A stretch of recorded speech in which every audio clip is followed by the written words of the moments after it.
For example, ngayon, 4 lang ang tinanggal. The following year, it was 1 or 2. So finally, last year, everything was lifted. So we are now free to do the trading.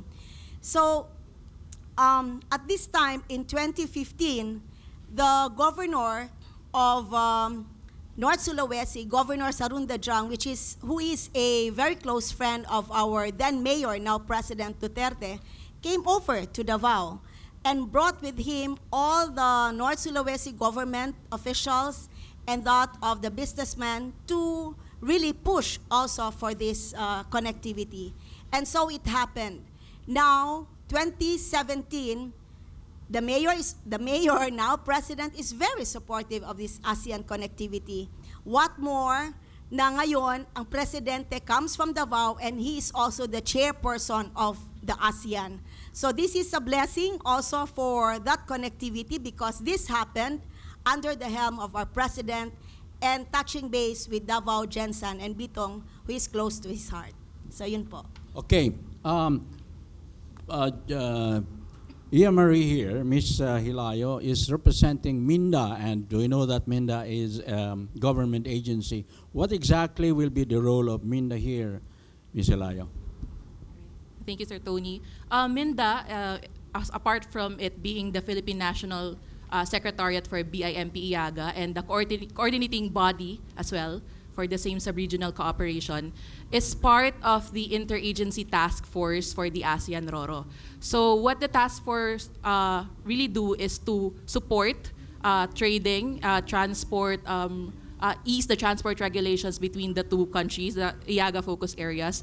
And as of now, we have been supporting the private sector in terms of the lifting of the restrictions starting from 2013 to until today. Although there are still some products that might not be able to enter due to the CIQS quarantine regulations, it is being worked on by the task force, including MINDA. So we are hoping that this restriction will be lifted entirely, and then more trading. The trading will be liberalized further for all goods to be accepted in both ports. Yeah. Okay, we know that the Davao City Chamber of Commerce, under the time of Doc Malo, was pushing for this. Right now, what is the role of the chamber? I understand that you're organizing some kind by business-to-business matching. BJ? Thank you very much, Kuya Tony. Sinimpisan kasi ni Doc Malu eh. Yung kuya na rin ako sa iyo. Salamat, Uncle. Okay. Way back in, just last April 11, there are 4 groups that had started to all these things. No? So we have the PT Kanaka, we have the North Minahasa Chamber of Commerce, we have the Philippine-based cargo company, the ARI Freight Express, and the Davao City Chamber of Commerce signed a so-called agreement to operationalize the road. Okay, but incidentally, according to Doc Malo, this PT Kanaka was replaced by Super Roro. They can provide the 500 TEU capacity of a vessel, while the PT Kanaka can only provide 120 TEUs or 20 equivalent units. So these are developments that are good because hindi pa man nag-start we are now eyeing to have a bigger vessel because we are thinking that the volume of business is bigger than the 120 TEU that was conceptualized earlier. So actually, the other week or last week, I have met Domingang. Is he around? And he's eyeing of the so-called buying a lot more of tuna from that place. So it's not only for the Davao operation, but also for Hong Kong, because we met together at the airport and we met a Hong Kong man to talk about the tuna. So this is a development that is all eyeing towards the so-called business for these two groups. Is it true that President Widodo of Indonesia is going to be accompanied by about 30 Indonesian businessmen to have some business to business matching here? Have you identified, Minda has identified these local and Indonesian business concerns already? So far, right now, we don't have yet the profiles of everyone. But yes, President Widodo, it's confirmed that he will be bringing with him 30 or even more businessmen for the business-to-business matching happening immediately after the RORO launch. It is currently being prepared by the Indonesian Consulate General. Can I add to that? Yes. Sorry. Last March 28, 29, and 30, we went to the hometown of President Widodo, the Solo city, Surakarta.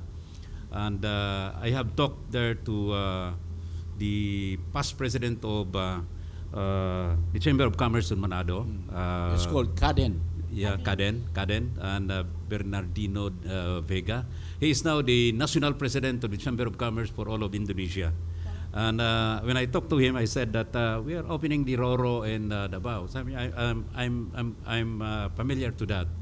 And although he did not mention about the delegation that early, last March, I asked them to visit Davao, also for the two occasions that we are going to have in Davao, the investment conference and the Davao Agri-Trade exhibition.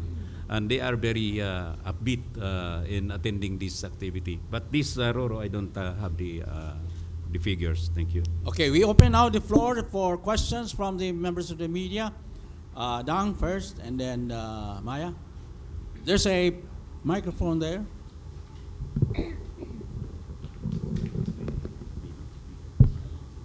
Good morning. I am Dang Jumala of Radyo ng Bayan, Davao. Ma'am, to Ma'am Lourdes Monteverde, I am more particular on the balancing of trade. As we note here that there are more products to be shipped rather than to be imported in Indonesia. So mas marami po yung product na i-ship natin kaysa yung i-import natin. Meron po ba tayong masisiguro po natin yung balance ng trade sa lagay na ito? Okay, from the trade perspective, actually when you talk about Indonesia, you well know that Bitong is like an economic zone in Indonesia. And we have a lot of Filipino fishing companies who are based there. So the goods that will be traded coming from that area going to Davao or Jensan for that matter will be mostly the raw materials of which are available in Bitong and some of the processed products that they have also. So we, from the other hand, from the Philippine side, will be bringing in goods that will be needed by our Filipino companies who are based in Indonesia. And likewise, from the Indonesian businessmen who are there, they said that they are going to make a increase in the transshipment of goods coming in. Like they mentioned, it was coming from them, that they're going to get goods from China and other countries for their GTH products. And this will be transshipped via Davao and Jensan going to Bitong, because it takes a lot of time to do the routes. Yes, if it goes to Jakarta, for that matter. Maya?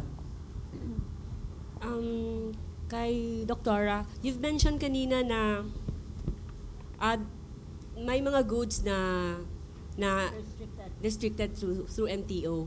And what are these goods? And ano yung assurance na hindi na yun mauulit? And for Ma'am Gilayo, you've mentioned din that there are still products might not be able to enter and hope na ang restrictions will be lifted. Will this not affect or for the full implementation of the trading between the two countries? Okay, based on the Ministry Trade Order, if I'm not, it's 9, no? MTO 7 or 9, anyway.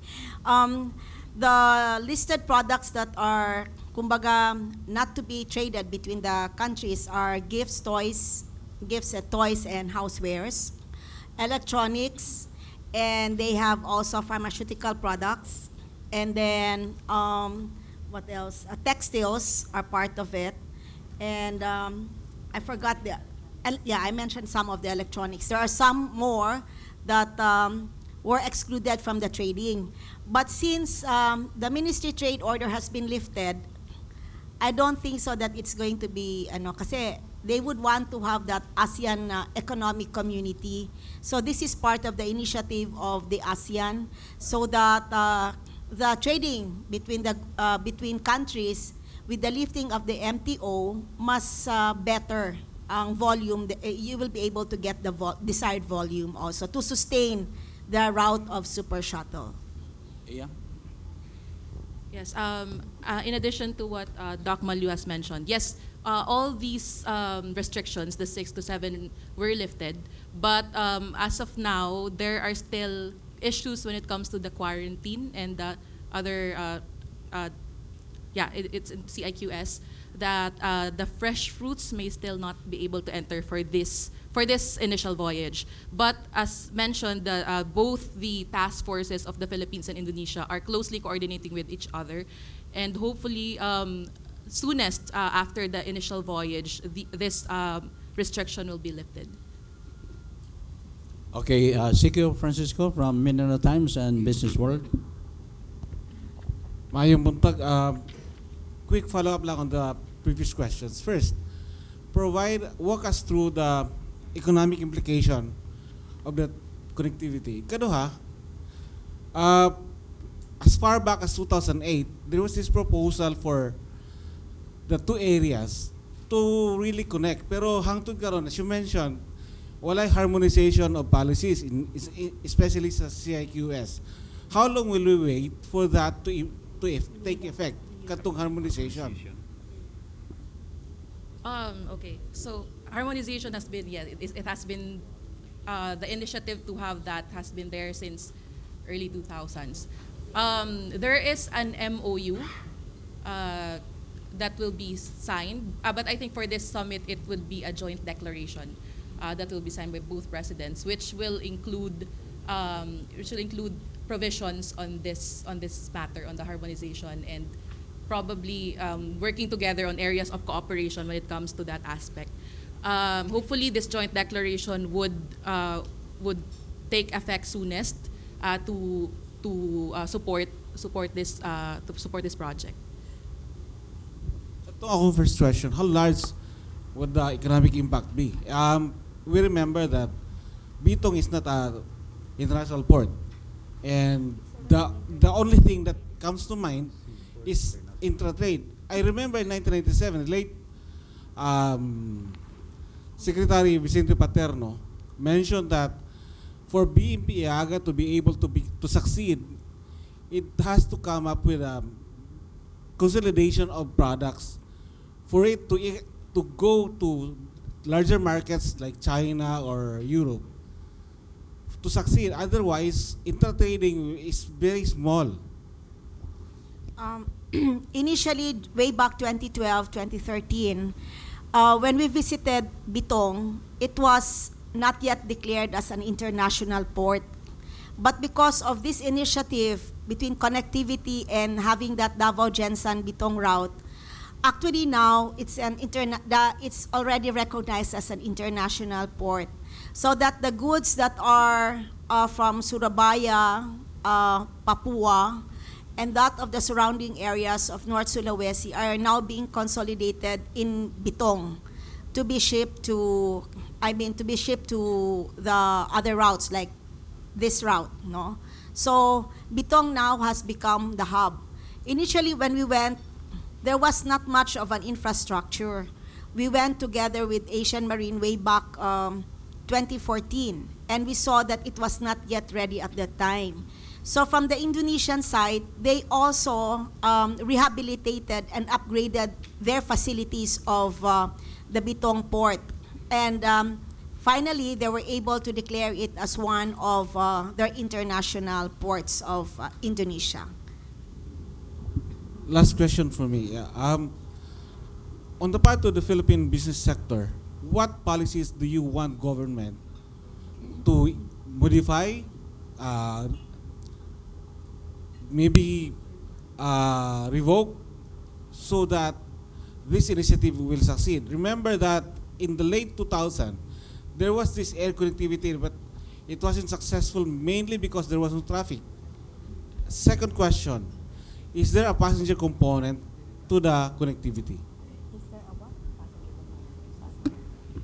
I'll answer the ECS. There's no passenger component at this time for the connectivity. When you talk about, going back to the first question, let's look at this.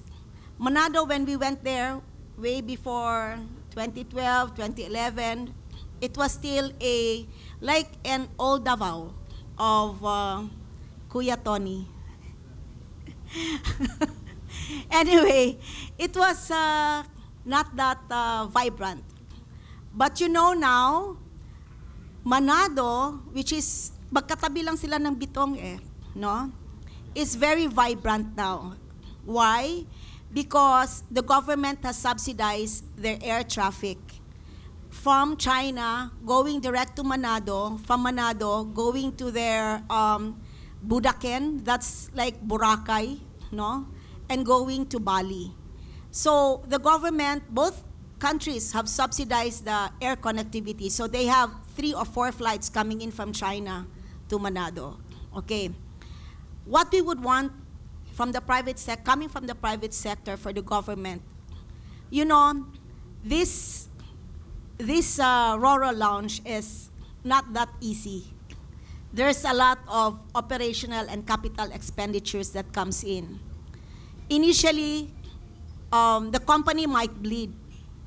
So that from the private sector, we asked some government